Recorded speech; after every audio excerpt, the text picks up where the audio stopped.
There are a lot of immature people doing wild sexual acts all the time. The mature person isn't the one giving in to outside pressure and making that drive their behavior all the time.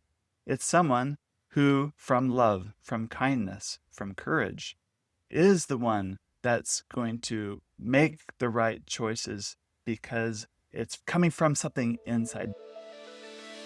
Welcome to the Get Your Marriage On podcast. I'm your host, Dan Purcell, a sex and intimacy coach for married couples. My mission is to help you build and maintain a sexually vibrant and emotionally intimate marriage. Join me each week as we explore principles and practical tools based on Christian values to create the passionate, joyful, and thriving marriage you're designed to have. Hey friend, thank you for listening to the Get Your Marriage On podcast. I appreciate you listening. I appreciate that you download our apps, that you share what we're doing with your married friends. And I can tell by a lot of the emails and the comments that I see that you're finding a lot of strength and inspiration to improve intimacy in your marriages. And I hope that the resources I can offer and that others like me out there offer are all helping you build a stronger, more intimate, more sexually fulfilling and joyful marriage. I received this anonymous question via email, and I loved it, so I'm going to address it today. This is what this wife writes. It's kind of long, but bear with me. This will set up the frame for what I want to talk about today. This is what she says. We recently started listening to you and really appreciate your openness and insight. I am the lower desire spouse, and listening to you has helped me realize how many purity culture ideas I have absorbed and how that was really working against us as a couple. My husband has struggled with porn in the past, and I feel like his viewpoint was unreliable when it came to sex. So listening to you and sharing with each other what we're hearing has been really good for us. But I find myself wondering how much of our life as a couple should be about sex. My husband is up for trying every single thing mentioned and becomes discouraged when there is something I'm not open to or when he feels I'm not moving fast enough to incorporate all the things. I feel that while these things are great, and we could definitely use new ideas and ways to connect, every time we have sex doesn't have to be something new. Sometimes it feels like this is consuming him, and he's forgetting that we have other priorities as well, our kids, our spiritual well-being, our church life, and so on. I'm not sure what is a good amount of energy to be devoting to this. We overall have a good marriage and enjoy spending time together. But sex feels like it's become an issue for when he thinks I'm devoting less mental energy towards it, like not having fantasies, not initiating enough, not interested enough in new aids, etc. Because I'm coming out of a different mindset, that's the purity culture mindset that she mentioned, I find myself unsure if maybe I am the issue, being slow to adopt new things, or if we need more balance. Is sex 3 or 4 times a week, with one of those experiences being something new to us, enough? Great question, and this is something I'm sure many of you can relate with. This is very typical of that higher desire, lower desire discrepancy. And also for her to say, I really struggled with purity culture, and my husband struggled with pornography use, so we both had, on some level, an unhealthy view towards sexuality. We're working out that things are better now, yet I'm in a marriage where I call it the trisexual. She is married to a trisexual, someone that wants to try everything and wants to do it all. So if you have conflict and you're married to a trisexual, by the way, just remember this is very common. You're not alone. There's nothing wrong with you. Nothing has gone wrong. In my approach towards sexuality and the way I coach couples, and my worldview, I guess you could say, is that conflicts in sexual relationships in marriage are God's design to help us grow up. It's an invitation for us to learn how to love our spouse, how to love God, and how to love ourselves even better through it. And it's these little challenges that are actually more like invitations for growth. So, let's go through this together. I have a lot of thoughts on this, and maybe we can help you in your marriage to find a solution that works great for you and your husband. First of all, I want you to know that human sexual desire is very complex. I read a study where they surveyed thousands of college students why they had their most recent sexual encounter. And they got all of these responses and they compiled them. And turns out they came up with 237 different reasons why people have sex. The most common being, I want to feel good, or I want to express love and appreciation, or I'm attracted to this person, down to things like I want to give this person a sexually transmitted disease, or I want to have revenge on this person. Like, the motives why we have sex, they're all over the map. I bring that study up just to show that human desire is very complex.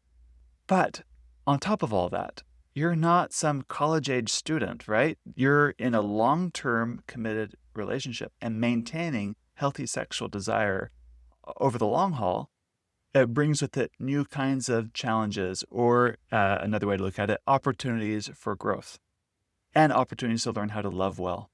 Just to make things simple, I want to boil down sexual desire, this complexity, down to three main drivers. One driver is, we'll call it horniness or hormone driven. This is when you're really attracted to the other person, you feel sexually aroused, the thought of orgasm or that sexual release feels great and wonderful, and you engage, and it's a great experience for that, right? That's that youthful, hormone-driven drive. The second fuel for sexual desire in a marriage is desiring the other person, the whole of the other person.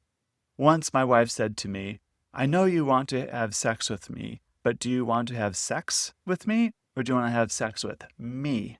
What she was really saying is, she knows that I like sex, and I like the desire, I like the thought of sexual adventure and things with her, but do I want that because she's like my legitimate outlet and she's my convenient sexual partner that I get to go on these adventures with? Or is it more so because I desire her, the whole of her, her mind, her heart, her body, all of her? Is it her that I desire? And just the fact that she was questioning that gave me pause to think about my motives too. There's a movie my family and I have watched recently. In fact, we liked it so much we watched it a few times. I highly recommend it. It's called Seeking Persephone. You can find it on Amazon Prime. Without spoiling it too much, the most romantic moment in the movie is when the main characters show their genuine desire for the full person in the most humble and touching way. That's what we crave often. That kind of desire surpasses horniness or hormone-driven, right? The third kind of desire that a lot of marriages experience, and what I see is happening in your relationship, is I call anxiety-driven. And I'm going to break this into two parts. Anxiety is driving the higher desire spouse to have higher sexual desire, and anxiety is driving the lower desire spouse to have lower sexual desire. So let's first talk about how anxiety actually drives sexual desire higher in the higher desire spouse. And I'm speaking a little bit from my own experience on these points too. I've been there. As a higher desire spouse in my marriage, I've let anxiety drive my sexual desire. Now, if you're to tell your husband, hey, you're just really anxious about sex, he'll probably give you that puzzled look like, me? Anxious? I'm the one that wants to try everything. You're the one with all the hangups, and you're calling me anxious? You're the anxious one. Because for the sexually higher desire person, to be higher desire is a great way to mask their own anxiety about sex in it. And they don't know it. But that anxiety, which is a little harder to see because it's below the surface, is actually fueling a lot of their sexual desire. It's because anxiety always increases when we try to affect an outcome that we can't directly control. Your husband wants more novel sexual experiences. And there's nothing wrong with wanting novel sexual experiences, by the way. It's okay to want novel sexual experiences. Even though your frequency is high, to him, it's not going to be enough. Even though you try new things with him once in a while to try to appease him and accommodate him, he still doesn't feel like it's enough. So he doubles down on spending more time thinking about sex, talking about it with you, trying to persuade you and convince you to try new things, or complain that even though you're trying new things once in a while, it's not good enough, or it's not enough for him. He kind of takes an egocentric view with their sex, where in your marriage, if it's no longer a marriage where there's room for two people, he kind of crowds you out. Like his sexual desires take precedence over what you want in the relationship. It's kind of become blind to what you want, partially because he's anxious about what he's not getting in sex. And even when you do accommodate and give in and try new things, and you're pushing yourself with your mindset and other things, from his perspective, yeah, you do those things, but I think you're just doing it to accommodate me. Are you doing it because you actually want it and because you desire me? Or are you doing it because you accommodate me? Because accommodation, even though it looks virtuous on the surface, it looks self-sacrificing, when it comes to sex, it leaves the higher desire spouse feeling very empty. It's like one went through the motions to give the person what they thought they wanted, but what they really want is to feel accepted, welcomed, desired, enthusiastic about that. And you can't hide that you're not enthusiastic about trying all these new things all the time. So the natural response for him is to want even more different things or frequency, because underlying all this is a fear. It's a fear that he's failing somehow, or if he doesn't experience everything he wants to experience with you, then somehow he feels a sense of loss in it. He's trying to fill a hole in there, and he wants you to fill that. Now, sometimes higher desire spouses are anxious because they're trying to sort out the legitimacy of their own sexuality through another person. They feel unsure about something, and feeling unsure, by the way, isn't a pleasant feeling.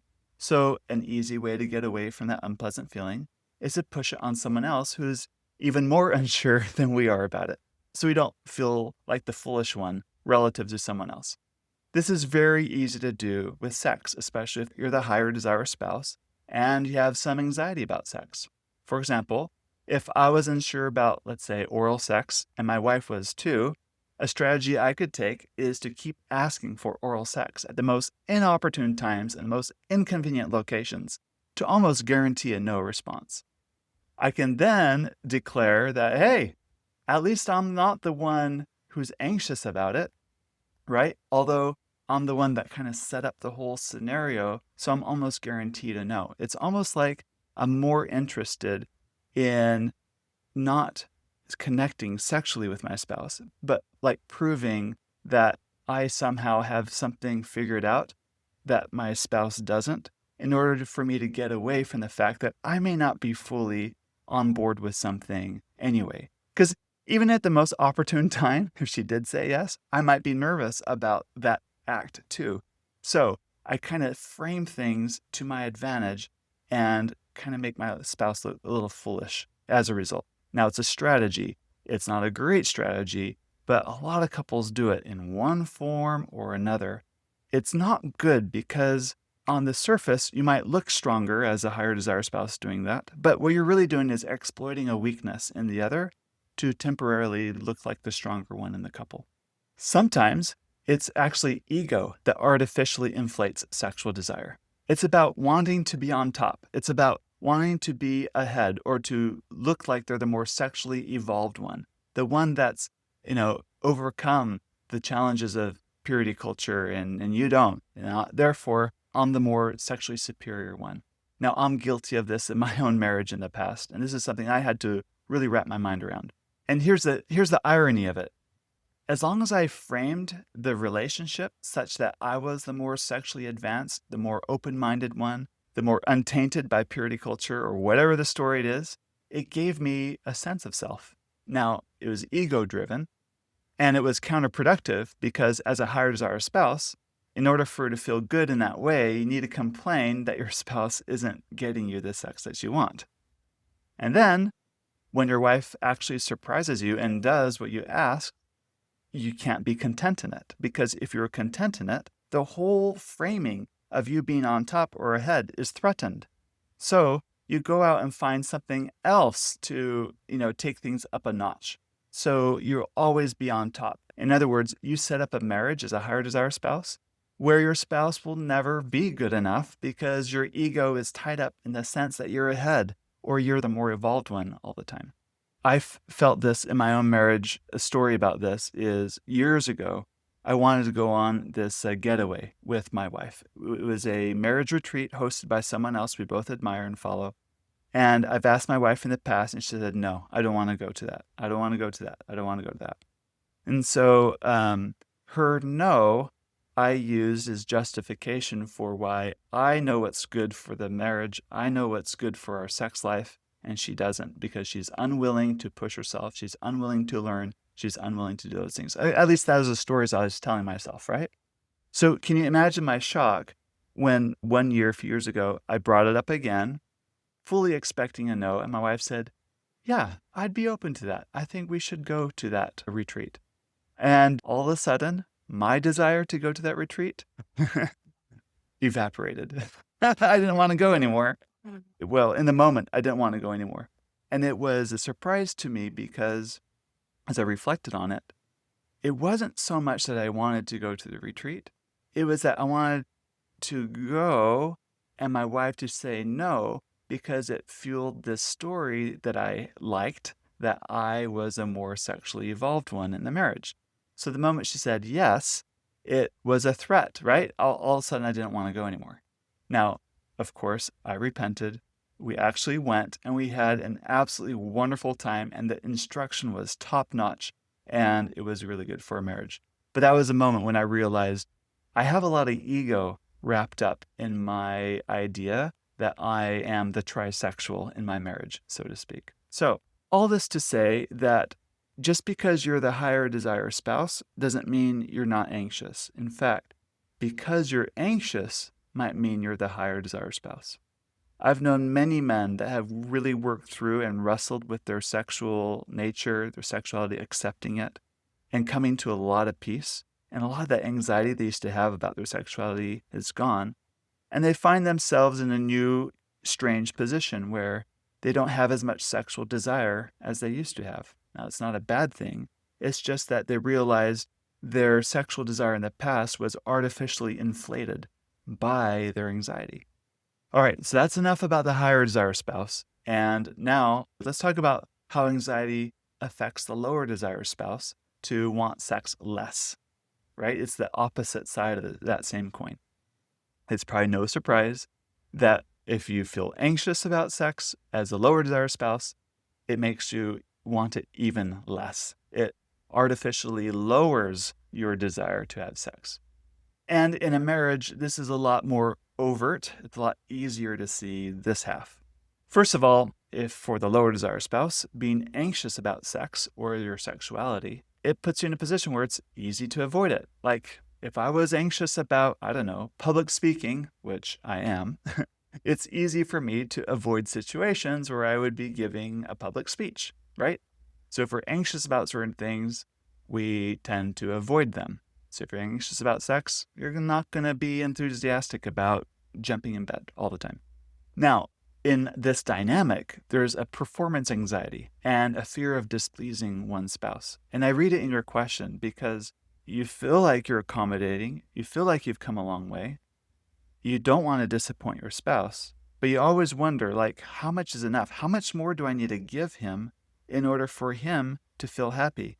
And even in the frame of that question, I want you to see how the center of gravity when it comes to sex in your relationship is very lopsided in your husband. It seems sexuality or sex revolves around him in your marriage. And so to kind of counterbalance that, you kind of pull in your direction and kind of like to rebel against it, so to speak. And now it's becoming a power struggle. Who's going to prevail? Is it him and what he wants or me and what I want? The higher his sexual desire gets, the lower yours becomes in opposition to that. In other words, you're fighting against each other in this instead of learning how to work together in it because it's anxiety driven. There's that fear of displeasing one's spouse. Now, if I felt somewhat responsible for my spouse's sense of himself or herself or ego by how open I am to sexual novelty, of course I'm going to feel a lot of pressure to be a certain way in sex, right?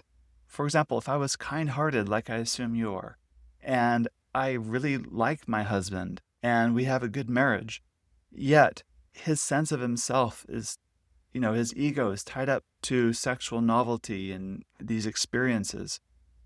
And if I say no, it hurts his feelings. And I don't like hurting my spouse's feelings. So I put myself in situations where I feel a lot of pressure to not disappoint my spouse sexually. But having sex for the reason of not disappointing my spouse is not a very sexy meaning. Right? It's not a meaning that would get me excited to try new things or jump up and down and be enthusiastic about his novel ideas. No. In fact, when you do feel anxious sexually, it's harder for your body to get sexually aroused because your nervous system is in a fight or flight response. It's not in a relax and digest state, which you need in order for arousal to begin. And it's also really hard for you to relax and get into your body when you're distracted by how your spouse feels about you or what you feel about certain sex acts and so on. So it turns out to be really bad sex, or at least sex you're not excited and eager about. Sex then becomes about managing your husband's emotions and meeting expectations, rather than about genuine connection and pleasure and having fun together and sharing a part of yourself that's reserved only for your spouse to see, right? It's no longer about those things. It's about, making sure he's happy and content with you. That becomes a defining reality. It then makes sex feel more like a duty rather than something fun and inspiring and a way to engage with your lover. So many lower desire spouses who are married to the trisexual feel like they're in a damned if I do, damned if I don't situation. If they say yes and give in to what their spouses want to try, from their perspective, again, your yes doesn't feel authentic. And sometimes you feel resentful afterwards. And then if you say no, then you risk dealing with the spouse's disapproval, judgment, or pouty behavior. And this anxiety makes you want to avoid the situation completely. And this is something we go into in episode number 101, if you want to go in our archives and listen to that episode. We go in deeper in this particular cycle.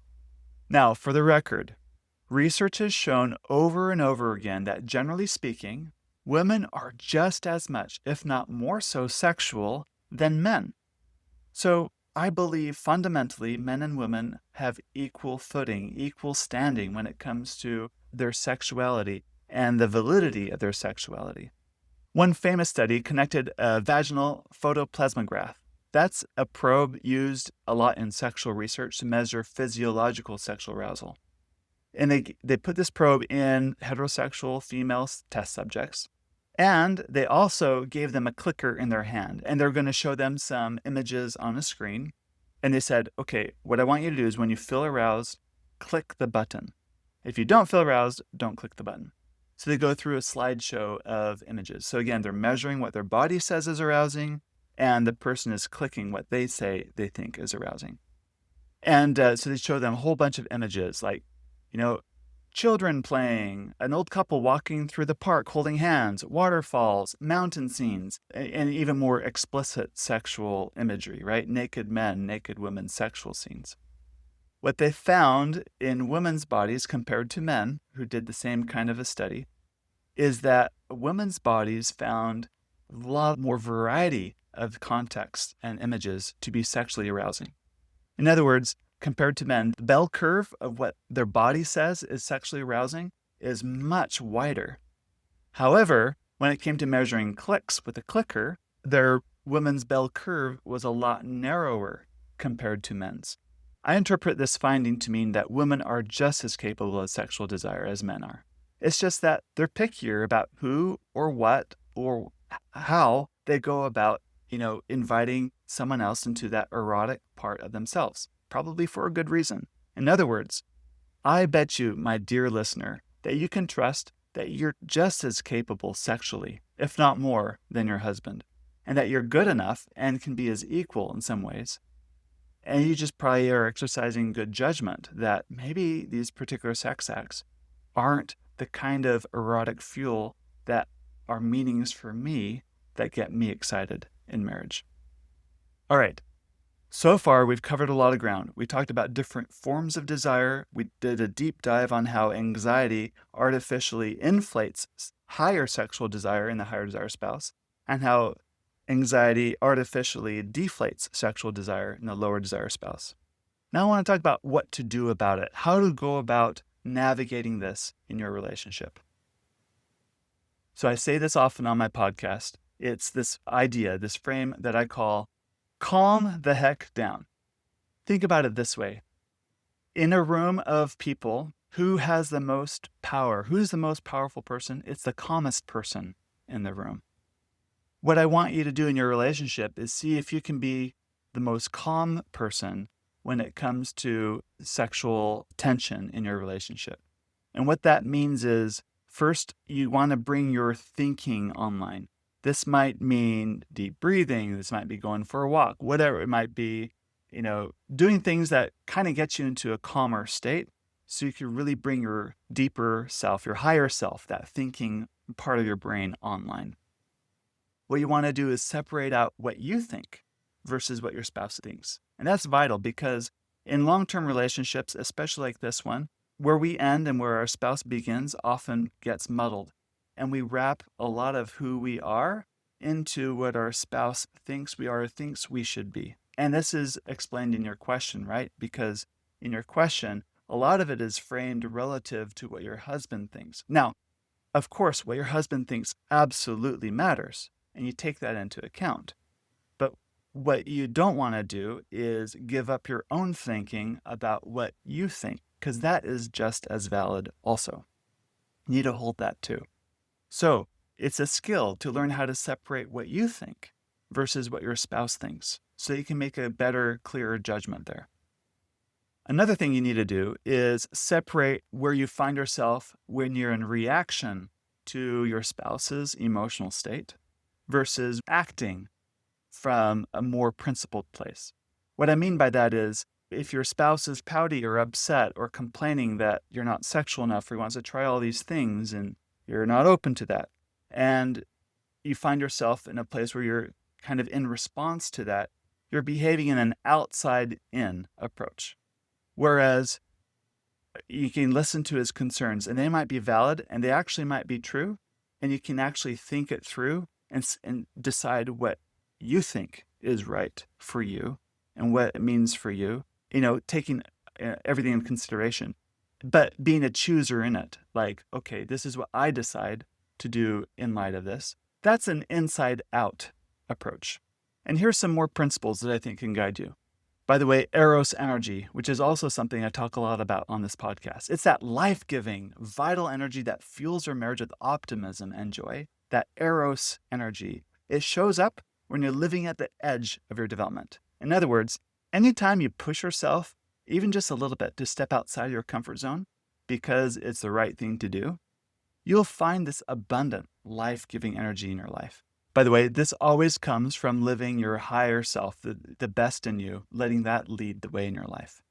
Secondly, stepping outside your comfort zone might look different from one person to the next.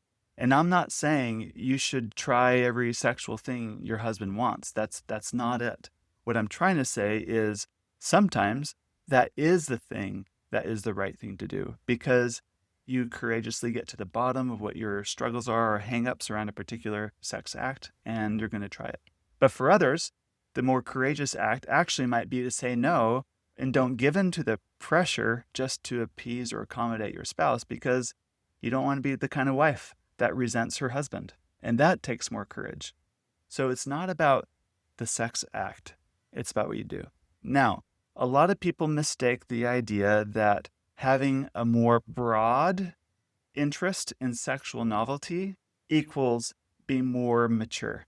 And that's a mistake, because there are a lot of immature people doing wild sexual acts all the time.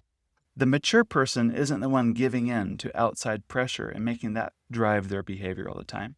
It's someone who, from love, from kindness, from courage, is the one that's going to make the right choices because it's coming from something inside. That takes far more maturity than just always in reaction. So the more mature person in the couple, by the way, I don't believe one is far more mature than the other in a relationship. Maybe you're a quarter step or a half step ahead at most. I don't think you're a full leap ahead of your spouse, maturity speaking. Otherwise, you wouldn't have gotten married or stay married. But the mature thing to do, even if it's a half step forward, isn't about adding more novelty, adding more variety to the bedroom. It's about bringing more of a self. And you know how to bring a more self because you've thought about what is myself? What is my self going to be in this situation? I hope this is helpful. I love that you're asking these questions. I hope the next steps for you are leading you to more joy, more fulfillment, inspiring conversation with your spouse, more personal growth and development, and maturity in yourself as you and your spouse work together through these things to create a sex life that you're both enthusiastically happy about, because it infuses your marriage with inspiration and this life-giving energy. If you'd like to go deeper on this, in May, we are starting our next cohort of our men's and women's cohorts. These are limited to 6 to 10 men or 6 to 10 women. And we do a deep dive on these sorts of topics over 14 weeks. It's a small group, so you become fast friends with the other members in the group. We follow the Get Your Marriage On course for the first 6 modules, and it's led by our team of talented and professional marriage counselors who not just talk the talk, but they walk the walk also. If you want to get a seat in that and you get in that position, or if you want to sign up as a husband and wife in these cohorts, you'll find those details at getyourmarriageon.com. Click events, scroll to the bottom. That's where you'll find it. So that's something you'll definitely want to be a part of. Thank you for listening. It's your turn to go get your marriage on. And while you're at it, please share this podcast with your married friends. I promise they'll thank you for life. And if you haven't yet, check out our mobile apps, Intimately Us, Just Between Us, and our new one that we just launched called Sparked. These are all designed to help improve intimacy in and out of the bedroom in your relationship. Talk to you next week.